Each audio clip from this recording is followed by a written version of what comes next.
We've spent the last decade or 15 years of social kind of sleepwalking into this. You have to make some choices. If you stay in this world of never making choices and just scrolling, then you're going to consume whatever people are pushing you. And that hasn't gone well. We've seen it happen in society.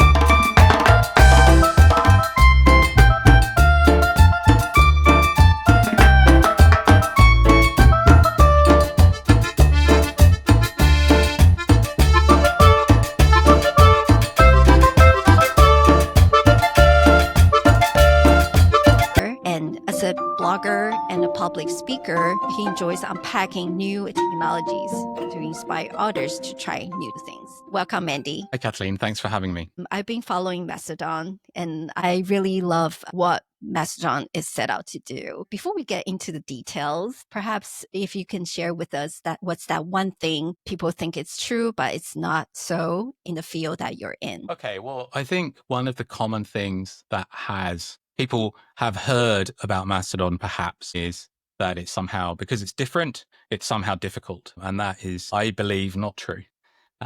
So Mastodon is a social network, and there are many social networks. There is Facebook, there is Twitter, or whatever it's now become, X. There are others. But each of those platforms is what we might call a walled garden, right? So you can be on that platform, but you're in a bubble in the sense that you can't talk to anyone outside of that platform from that platform. Right. So if you're on Facebook, you can't talk to people on, I don't know, Google or Snapchat or something else, right? Because Facebook doesn't let you do that. They have an interest in you having all of your attention in their platform, and they keep all of your data and they keep all of your attention. And they have ownership of your data, right? You're putting your data, your thoughts, your posts, your pictures into their bucket. And that bucket is in the United States because that's where their data centers are mostly, and not exclusively.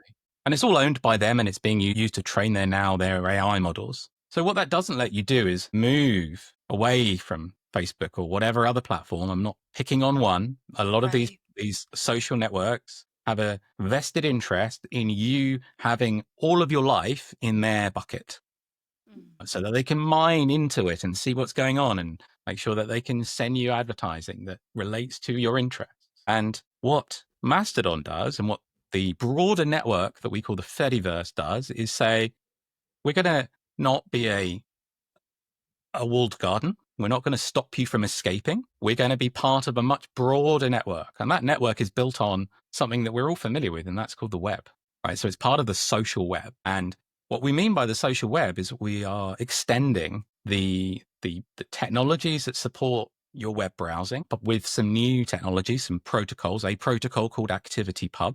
And that protocol means that all of these other apps that are part of the Fediverse alongside Mastodon can talk to one another. So I can have my network of friends on Mastodon, and I can also talk to people who use a photo sharing service called PixelFed. I can talk to people who are on a WordPress blog who have enabled this connection to the Fediverse. I can receive updates from people that are posting ghost newsletters that have the Fediverse feature enabled. So it's very flexible. It's about letting you talk to people anywhere, and it's about people being allowed. And it's not about controlling and owning all of your data and having it all in one place. You can move from one server, one Mastodon server, one Mastodon community to another one if you want to. So I started out maybe 5 or 6 years ago on a server that we have that's called mastodon.social. It's run by the team that builds Mastodon. And I had an address, Andy Piper at mastodon.social, so people could come and find me. And then back in 2022, I decided actually I would rather go and join another server that was run by some former colleagues of mine. So I moved my account from Andy Piper at mastodon.social to Andy Piper at macaw.social, which is my current address where I've been living online for the last 3 or 4 years. And I was able to do that. I didn't lose any followers. People didn't have to know that I'd moved because it did all the work for me in the background. It sent messages in the background to tell all of the people that were following me, hey, Andy's over here now. And they refollowed me. So we have portability. We can move between networks. We can move between servers, and we can decide where our friends are, what's best for us, what community we want to be part of. So it's different. It's not difficult. It's difficult if you change the way you think about things, perhaps, because you're used to these singular networks that want to own all your data and all of your attention. But when you start to think about it more broadly, it's super flexible. It's really exciting to have this freedom. And by the way, we're not mining your data. We're respecting your privacy. We're respecting your choices. So that was a long answer to a really short question. Well, thanks for sharing that experience. That's a great example to highlight the benefit of Mastodon. I try to inform all my Twitter followers because I stopped using Twitter. I just didn't know how. I feel like it was very challenging to let them know individually that I'm no longer on Twitter. What you mentioned is exactly how to solve that problem. I think we're so used to walled garden, so it's hard to fathom that, but it's actually doable. There's a fantastic writer who I'm sure many people will have heard of. It's a gentleman called Cory Doctorow, and he has been a writer and a thinker and a speaker on these topics for a long time. And he wrote a book called The Internet Con, and it's a fantastic read. Everybody should read it. And also the previous book he wrote about called Choke Point Capitalism. So I think around your topic, Progress Reimagined, both books are really important reading. So they're all about how capitalist systems systematically want to lock you in. And of course, as many people will also know, that Cory coined the term enshittification, right? So how things, once they've got you on their platform, they can stop taking care of the platform and sort of let everything get a bit worse and charge you more or ask you to pay for features, because everybody's there and they find it difficult to move because all their friends are somewhere else.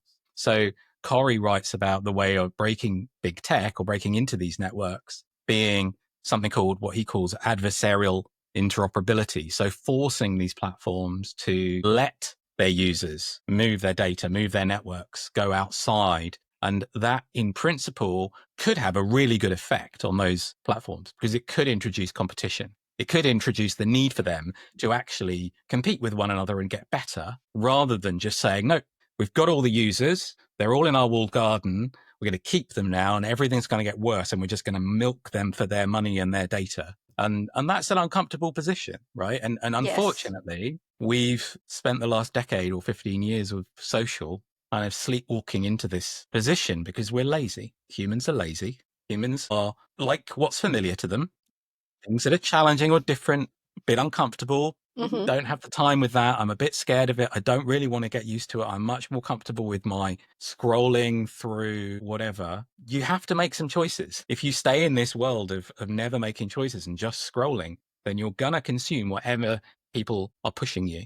And that hasn't gone well. We've seen it happen in society. Right. Yeah, that's the implication. It goes far beyond just small choices, what you buy, what you don't buy. It goes beyond that in terms of your belief system and how you absorb news. It's affecting the world as we speak now. It's not just in the US. It's not just certain parts of the world. In Asia, it's the same. It causes divides when you're being fed with certain information all day long.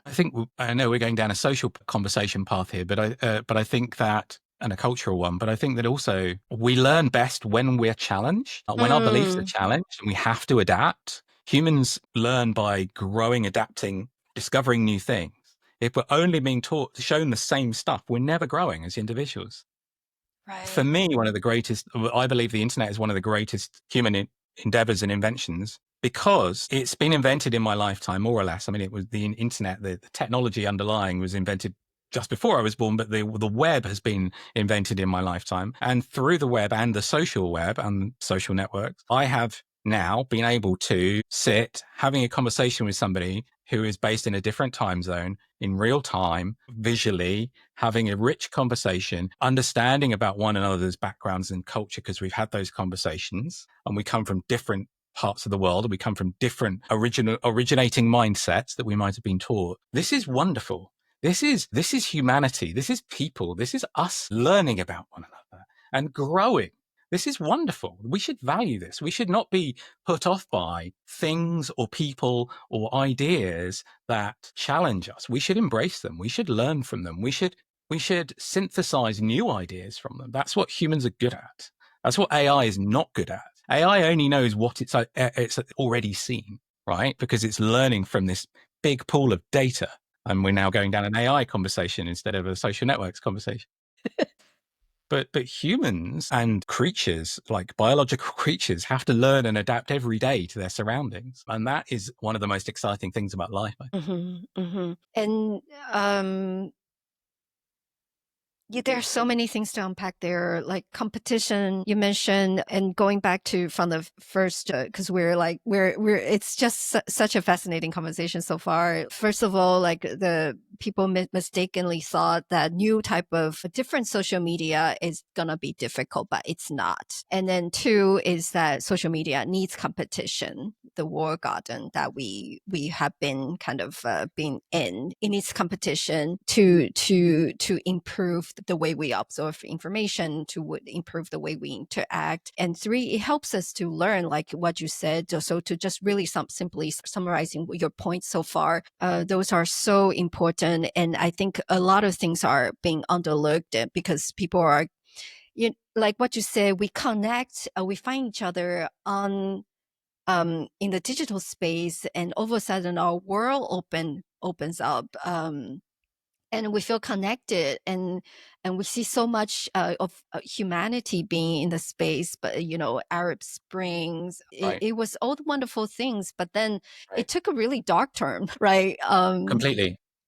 Yeah. So that, and then now with the AI and it's becoming more and more important, essential to really kind of reach out to one another, and a different type of social media platform is needed. I think one of the things in your trailer for Progress Reimagined you talk about is the fact that we don't have to allow all of this stuff, technology and things to happen to us. We can take part in it. We can participate. We have agency. And I think that is really important. And of course, something like the Arab Spring was a moment where humans showed agency and used technology as a tool to demonstrate their discontent and their connections and their common causes. You're quite right to say that, look, technology has been used part of a more dark, if you like, but we can make better choices. And that's one of the things that I'm excited about, by saying, look, we can choose some different networks. We don't have to be stuck in these walled gardens. Let's free ourselves and let's go and make new friends and make new networks and do something differently. And we don't have to lose contact with those other networks. Some of those people may come with us, and that would be wonderful. More of those people coming with us would be even better. But we don't want to lock those people into those behaviors. We want to give them the freedom to explore new things. So what's the ultimate goal for Mastodon? Would you want more users? If you share a little bit about the goal for Mastodon. Yeah. Okay, so let's talk about Mastodon a little bit. So Mastodon is a social network, and anybody can run their own copy of Mastodon, their own community, their own server or instance. They all mean the same thing: community, server, instance. And we don't have ads. And we also don't have an algorithm. So what that means is you get to choose who you follow and the topics you follow. One of the cool things I think about Mastodon is you can follow hashtags as well as people. And what that means is if you're interested in photography or you're interested in 3D printing, that's me, then I may not know everybody on the network that's posting about those topics, but I can follow a hashtag and have some of their posts show up, and then I may discover who they are, engage with their content and follow it. So unlike some of the other platforms where they have algorithms and want to insert stuff to show you so that you will engage with it and click on an advert or something, we're not interfering with your timeline like that. So you're going to see stuff as people post it and as topics come up. So it's you're in control of your timeline. So that's a really important foundational feature. And that leads to what I think you were just saying, Kathleen, about we don't want more engagement as such. Well, we don't want more people to spend all their time on Mastodon. If I'm scrolling and I'm not interested in what's there, I'm not going to find that something in the background is inserting more stuff to keep me attracted to it. That's fine. Close the app. Go do something else. Go touch grass, as we say, go outside or go play a game or read a book. That's okay. We don't need you to be on Mastodon all the time. Use it as something to connect with your friends, take part in the conversation. So we want to build something that's healthy in that respect, for sure. There's no incentive for us to own your eyeballs, right? Because we're not trying to make money from your attention. Another really important thing, though, is that nobody should have control of your attention. Nobody should own all of the conversation and get to push the conversation or nudge the conversation in particular directions. So one of the things with Mastodon is that it's an open source project, which means anybody can run their own copy, which means that you can be in whichever community you want to be. And they are owned by different people. They're run by different people, operated by different people. So there is no owner of Mastodon. There is no single billionaire who owns the whole network. And by the way, if some community arises that some people start to send messages that are not okay in the direction of your community, then you can block them. You can say, no, we're not going to interact with that community over there. They're not cool with our vibe, right? They're not the kind of folks that they're not bringing the kind of attitudes that we want to find for our community. So you have a really strong local moderation. Now, I used to work at Twitter, and I don't want to talk at length about that, but it was a wonderful global network. Mm-hmm. But it meant that because you had a company operated team of moderators, everybody in the entire world had to be subject to the same rules of moderation. And everybody in the entire world has a different opinion about what's okay, what's not okay. And not everybody understands the needs of different communities. So we have queer people, we have neurodiverse people, we have people of color. We know that women as well are subject to a lot of unwanted attention and unacceptable behavior online as well. And so the Fediverse and Mastodon's communities can adapt and be much more friendly and supportive of those communities. So I think that having localized moderation, having smaller communities is valuable. So when you were asking just now about what the ultimate goal is not to have a single network owned by one individual billionaire and not to have one big server with everybody on it. That's not healthy, because it would mean that everybody has to follow the same rules. And it's also not very resilient. And resilience is something that's really important to think about at this moment in history, because the internet is this big, diverse and decentralized network, and it exists all around the world and anybody can use it. And that's wonderful.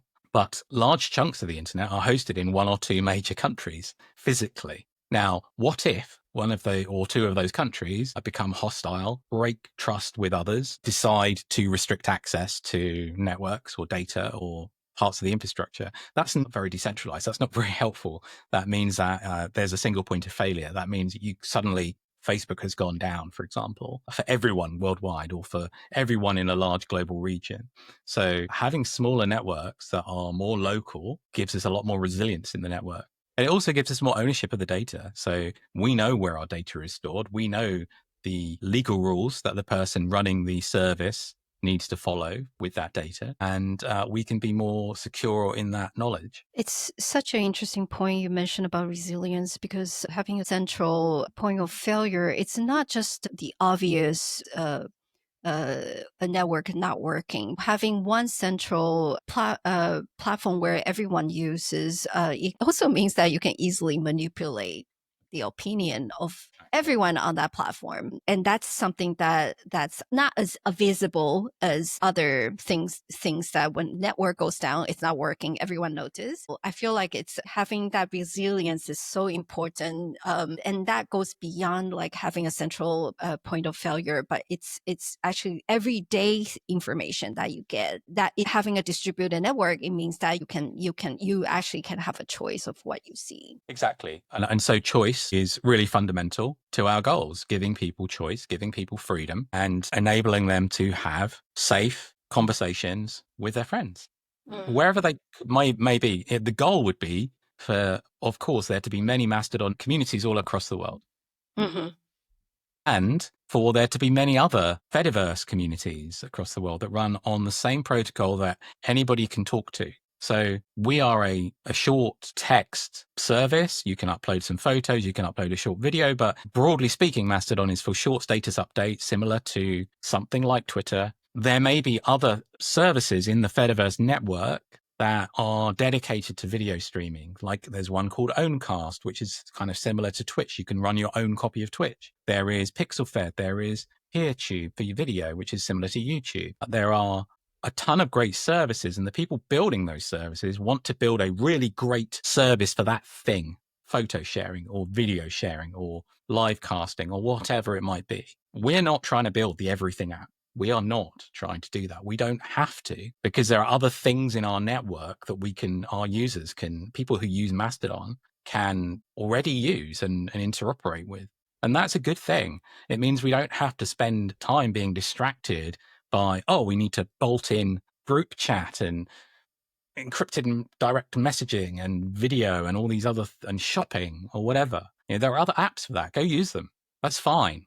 We're not trying to own your attention. It's part of a community of networks that work together. And I think that is really powerful. And for those people who are like really technical, who are watching or listening, think of it like the original idea of Unix, right? You had single tools that did one thing well, and then you chained them together in command lines. And that was how the Unix system was kind of built up and that's what Linux is these days as well. So there is a lot of value, I think, in having these more focused tools. That's not to say we will never add features, but I think it does give us a lot more flexibility and give anyone that uses it more flexibility. And I think one major difference there is that Mastodon is a nonprofit organization. And that's why Mastodon is built differently. Perhaps can you share a little bit about the nonprofit versus profit kind of models? But then in that case, how does Mastodon sustain its operation? That's an excellent question. So Mastodon was started by a gentleman called Eugene Rochko in 2016 as an open source project. And over time, it was recommended to him that he incorporate so that he can protect the trademark and so on. So he did that in Germany number of years ago. So, but he's not in it to own the network and make lots of money from it. He doesn't want to advertise. He wants to build a nice network, and we want to build a nice network. So Mastodon is a non-profit. In January of 2025 this year, we announced that we're actually migrating from being a German corporation which previously had non-profit status, doesn't currently have non-profit status for reasons. And so what we're doing is we're forming a new EU-based foundation or non-profit organization that will own the assets. So those assets being things like the copyrights and the trademarks and all of those kind of things. And the goal of that is so that there cannot be a single owner. We don't want this to be something that is owned and directed by an individual. And Eugene, by the way, doesn't want that either. He's posted on Mastodon about choosing to step away from being the CEO and to focus on the product, make something nice, build something that helps people, which I think is wonderful. So the reasons we're becoming a foundation, we're setting this organization up, is really to give people more confidence that we mean what we say, and that it's going to be set up in such a way that we don't have to go down a for-profit route. No individual is going to own it. The other part of the question you asked was about sustainability, and that is really interesting. So Mastodon is supported by donations, and we're incredibly grateful for those donations. We've had people donating to the project through Patreon, through Open Collective, through GitHub and other platforms for some time. And we appreciate everybody that supports us, because what that does is that it has enabled us over time to hire some people to work on the project full time. Why is that important? Mastodon is a big network, and there are millions of people that use Mastodon, and there are tens of thousands of Mastodon servers. And we want to make sure that when we make updates, that those servers can update easily. Everybody gets the same benefits, particularly security updates, but also feature updates. So everybody gets a similar set of functions and things don't break. So that's actually quite hard. It's a big code base. It's got an existing 8 or 9 years of people that have been using it, installing it, running it. So we need to keep things stable. We want to add new features. We want to make things run on the latest platforms and use all the new shiny features that are available on the web and Android and iOS. And we also increasingly need to talk to people at governments, about media companies, elsewhere, to explain what Mastodon is and help them to understand how they can use it. So there's a broad range of reasons why we need some people to help to make the project, to keep the project going. We could have nobody, right? We could have one person who just fixed bugs every now and then, but it wouldn't move forward very fast. It wouldn't necessarily be very stable. We wouldn't be able to quickly fix the bugs if they were there. And that one person wouldn't be able to do all of the different front ends and all of those other things and have conversations with the media and so on. So we do need a small team. We've got a really great team. We're grateful that we've been able to raise enough donations to hire some people. We're going to need to make it more sustainable. So in the future, as we move into this new model, we may start to do some other things to make some money, but that's not going to include advertising. That's not going to include selling data to anyone or going down the route of giving everything to AI companies. It's more likely to involve things like putting some services around running the software or perhaps adding features that third parties pay for. We already take grants, grateful for grants from some EU funds, the Next Generation Internet and NLNet funds, which have enabled us to add additional features. So those are the more likely routes we'll go down for greater sustainability.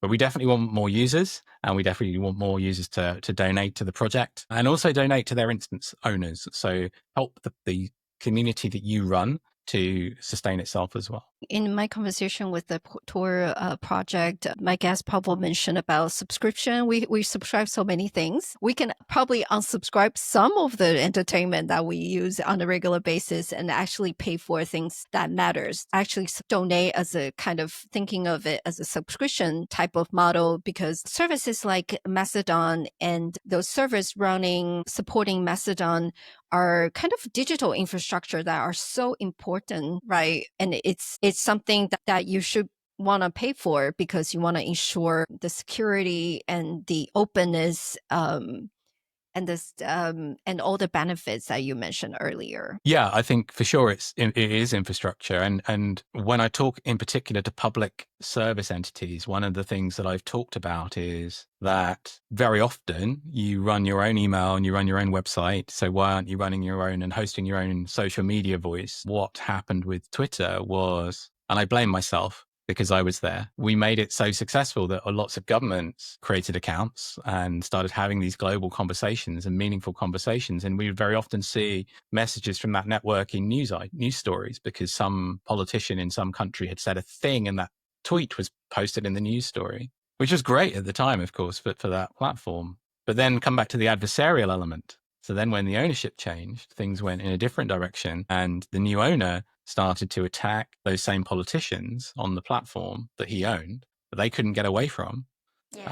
And he could shut them down if he wanted to. He could say no, or he could take over the account if he wanted to. He still can for those that are still there. That's not good. So why wouldn't you own your own voice? Why wouldn't you own your own social? The European Commission, for example, now runs its own Mastodon instance to post updates, which is of course important and great. We believe that any publicly funded service like the EU Commission and the government should be using public infrastructure, publicly funded infrastructure, publicly owned, open, standards-based, secure infrastructure that they can operate themselves if they need to, when they want to, when they need to, when they or choose a secure operator that they trust, potentially and more likely in their country. I think that you're right, the digital infrastructure is really important and something that I think at this point in history, and suddenly governments are waking up to being more aware of again. So what is, in your view, the next generation internet?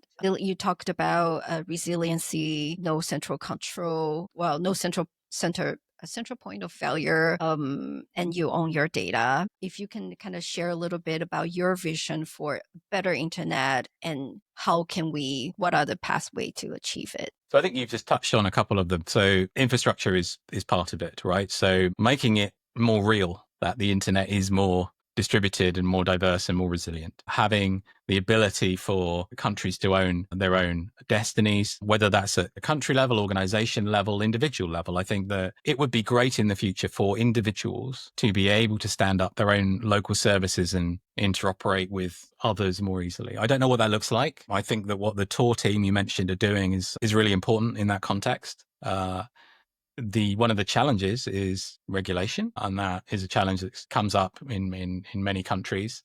It's happened here in the UK with the Online Safety Act, which has unfortunately had a chilling effect on some smaller community instances of forums and things like that, where the lack of clarity in the legislation has led to a number of long-time forums for different niche community interests being closed down because operators are concerned for their liability, which makes me really sad. From a social and cultural level, those are little pieces of history, little cultural groups being lost, spaces for those groups being lost, which makes me sad. So I don't know how we balance my preference for a more distributed, resilient, self-hosted and operated set of services against the needs of regulation and legal oversight, which can't be understated, because without that, unfortunately, we've seen that the human race doesn't necessarily operate very well without some level of requirement of respect being implemented. So I made some notes because I knew this was going to be something that we might talk about today. And when I was thinking about this vision, I'm thinking infrastructure, easier to set up and operate local services, chunks of infrastructure, but also, and this is not a technical thing or really even whether it's a Progress Reimagined thing, maybe it is. More respect and understanding, more mutual understanding and respect between individuals and between communities. I think that is what I think we as a species need to keep striving towards. Not more division, not more strongly held, immovable beliefs that cause friction. And with that comes the other element I spoke about earlier, which is this more localized and nuanced understanding of culture, which can drive better moderation and regulation. So I'm trying to bring the two ideas together of we could do better if we were less centralized in one country or in one big chunk of infrastructure. But in order to do that, we need, in my opinion, greater understanding, mutual respect. And we can only get that mutual respect when we trust one another. And we can only trust one another when we demonstrate that we can be trusted. So I think that those are the challenges, but I also think those are the opportunities. Those are the things we can do better to make the internet better. I think we've got many of the technologies we need. I'm talking to you right now. I can see you really clearly on a high definition screen, great camera quality, great internet connection. We've got much more than we need, really, in many respects. We live stream, we watch, video now over streamed internet connections instead of on beamed satellite channels. So we've got many of the things we need as people. We just need to use it better. And I think by evolving the way that our technology works, we can get there. It's interesting coming from someone who loves technology, and like who loves tinker technologies like yourself, and been following the space for a long time. We kind of briefly mentioned this, but I think what's on everyone's mind now is AI. And you just mentioned about intentional use of technology, that we have enough. How do you see the role of AI in the technology space? That's one. And whether Mastodon will incorporate some of the AI features in the future. Well, let's take the second question first, which is that at Mastodon, we have a very strong cultural belief in authentic connection and between humans. And that's what we are building for. Eugene, our founder, is a photographer. He's an artist. I make art myself. And so we're not big fans of we're not fans of generative AI. And where the line is between algorithms and AI has become increasingly blurred by marketing. So when you're writing software, you are writing algorithms, you are writing stuff that makes choices based on decision matrices. There is some of that in Mastodon. There will always be some of that in there, right? That has to be. That's how software works. We don't plan to start using large language models, generative AI, those things in Mastodon. If people want to build on top of Mastodon and use our API, they can do that. That's their choice. But these are things that we don't see a future need for in what we are doing. So that's that one. My views of AI, which are separate from those of Mastodon as an organization.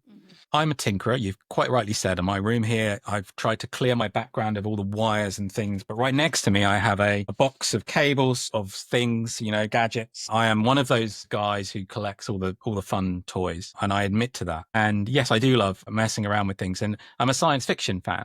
And I've been a science fiction fan since I was a young boy. And I love Doctor Who, and I love Star Trek, and I love Star Wars. I think in many ways, I like the slightly less shiny view of the future that Star Wars gives us over the more shiny, glossy view of the world that Star Trek gives us. But either way, if you look at what we've built in tech in the last 30 years, we've gone down the Star Trek route, and we've wanted computers that can talk to us. We've wanted touchscreens, because in 1987 along came Star Trek: The Next Generation, and then all of these shiny screens that they were touching. In 1987, this was like crazy. We're going to interact with computers by talking to them and touching these nice, colorful displays.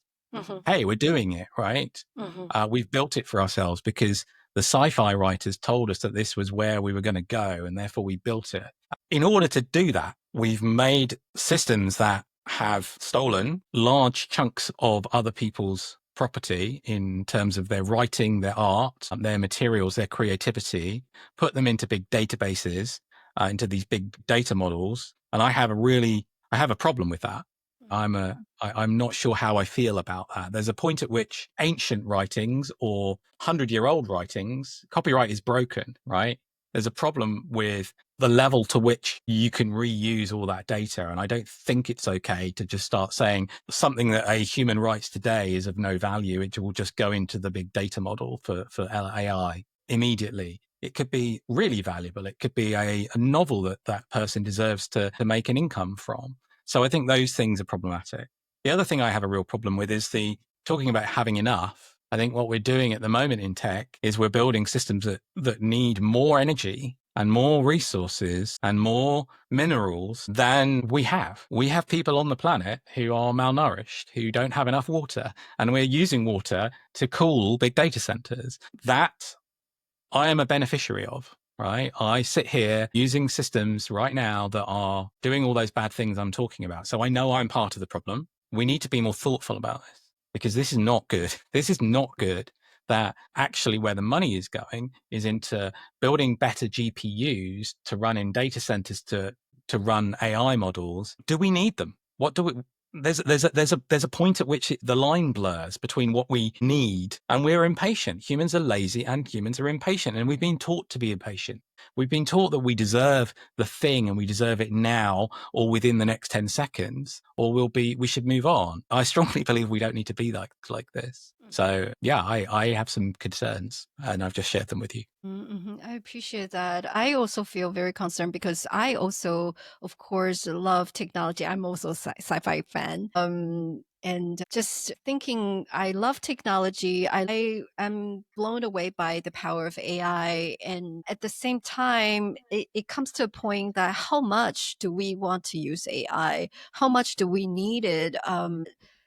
When we know in the back of our head that this is really hurting the planet, and the reality is that there's no our resource on this planet is limited, and we're still we're using all the resources as if everything is abundant. And yeah, I think I'm really glad I started this podcast because I meet someone like you, and I know that all the guests that have been on the show, I know I'm not the only one who feels this way. And I think this, which is really a great moment for a movement, right? And I think back to kind of Fediverse, it is that movement that I think we need, and combining that with other types of movement, emerging economic models, looking at different things, how we can kind of reviewing how we think about capitalism, which is a very, very deep-rooted belief system.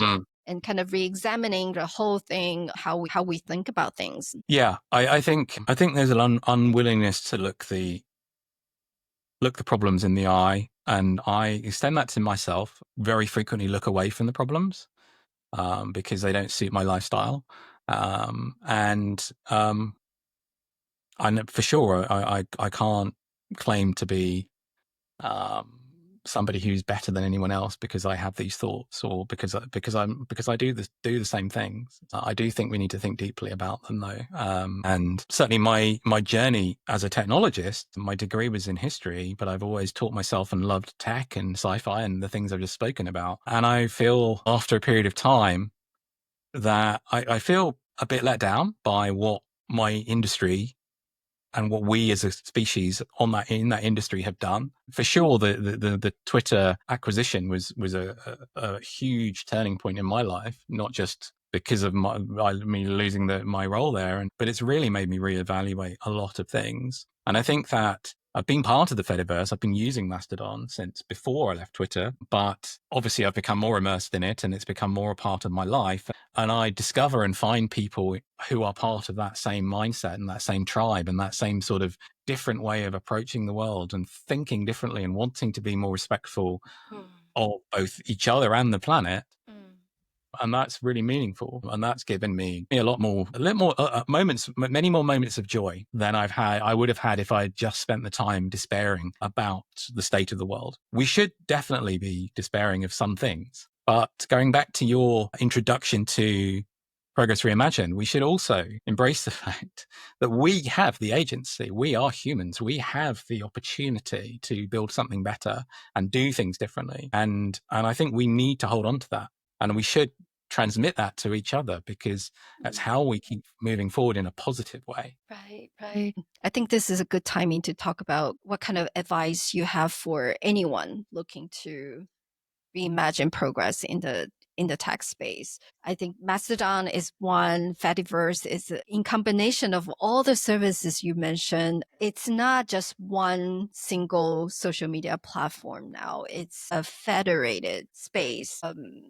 And it's quite impressive. And I'm curious, your advice for anyone who wants to be part of this change. Yeah, I think that actually Mastodon is a good talking point or a good center for this discussion because, first of all, I think that what I've seen as projects have come along and wanted to join the Fediverse or done something, built something on ActivityPub, if they don't already participate, haven't engaged, haven't really understood the culture, then they kind of bounce off it because what happens is people will say, we don't like that. We don't like what you're trying to do here. We're not in favor of you pulling out all of our data and doing stuff with it without asking us. So there's a lot more of an opt-in versus an opt-out element to it. And there's a lot more permission involved. You should be asking permission or thinking about what the culture is. So first, my first piece of advice is engage in the space, whether it's Mastodon or not. I think it just helps you to engage first with the thing you're thinking about,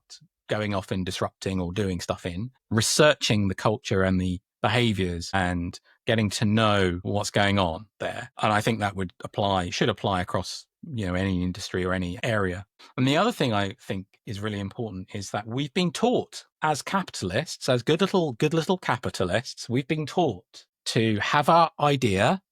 And then more recently, we've been taught to identify our moats. Like what is our unique selling point and what is our moat that will keep it ours, right? How long before that moat is bridged and other people come into our space and start to stop us, right? And yes, like having a moat gives you value for a period of time. And that's cool, right? If you're the first one with an idea, then you get to build it for a period of time and other people may start to do the same thing. If they see you being successful, embrace interoperability, have an API, actually let people work with you and define what that working with you looks like. Because actually what we've discovered in the last 30 years on the internet and of open source is that collaboration moves us forward, right? So holding on to your idea and just owning it yourself and not letting anybody fork it, build on it, suggest updates to it that you learn from means it takes you longer to grow and you longer to progress. So actually, and it's scary, embrace interoperability and embrace collaboration because we've seen it economically as well. And politically, we've had 60, 70, 80 years of relative peace in Europe because we've had the European Union, because we've had the United Nations, because we've had global free trade, because of these things that have brought down barriers to collaboration and to interoperability and exchange of ideas and exchange of humans between different areas of the world.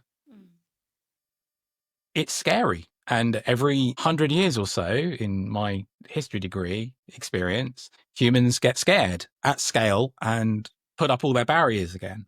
Right. And we start to fear the other or fear the thing that we can't control.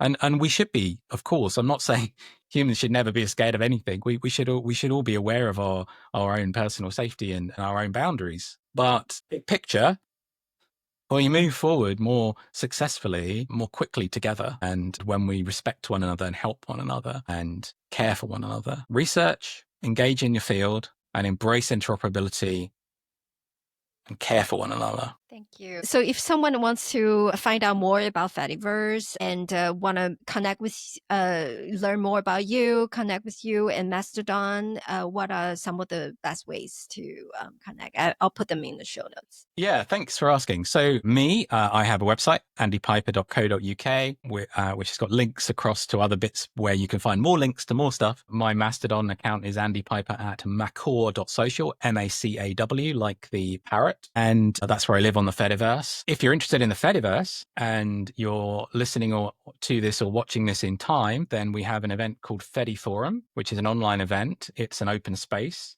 It runs for 3 half days. It's happening again on June the 5th to 7th, 2025. So that's a Thursday, Friday, and Saturday. And it brings together people doing different things in the Fediverse. So it won't just be Mastodon. In fact, I don't know whether Mastodon will have a session because anybody can bring their own topic to talk about. But you will hear from people that are members of the community across the Fediverse using different platforms, sharing their ideas, asking questions. It's a social online space. That has happened every 6 months or so. I'm on the board helping to steer the direction to make sure that is an inclusive, safe space. So that's been a really good thing to do. And then also for Mastodon, we've got a blog.joinmastodon.org. Come have a look and see what we're working on. And we've got our own Mastodon accounts. And yeah, feel free to ask questions and drop me a line. I'd love to help. I hope that the next generation technology will bring people together instead of dividing us. I really appreciate your time today. Thank you, Andy. Kathleen, thank you so much for inviting me to Progress Reimagined, because I've really enjoyed talking to you.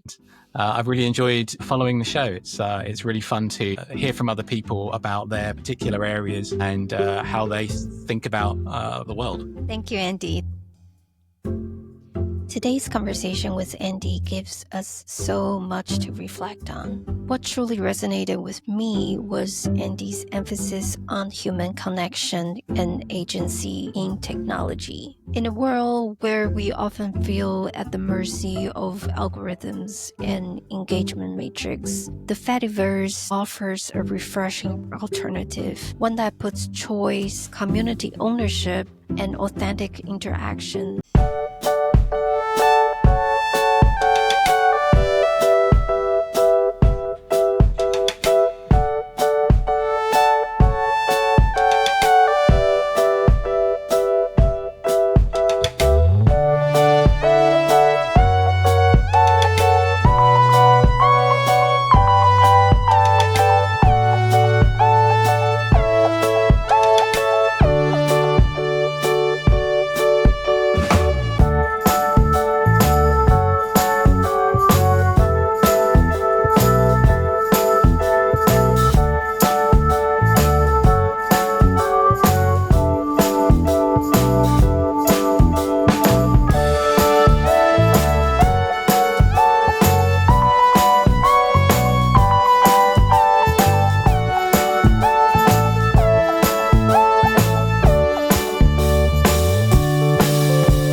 building more resilient, human-centered networks, we can create the foundations for the broader changes our society needs. Thank you for joining us on this journey of reimagining progress. I'm Kathleen Chu, and I hope you'll join us next time on Progress Reimagined.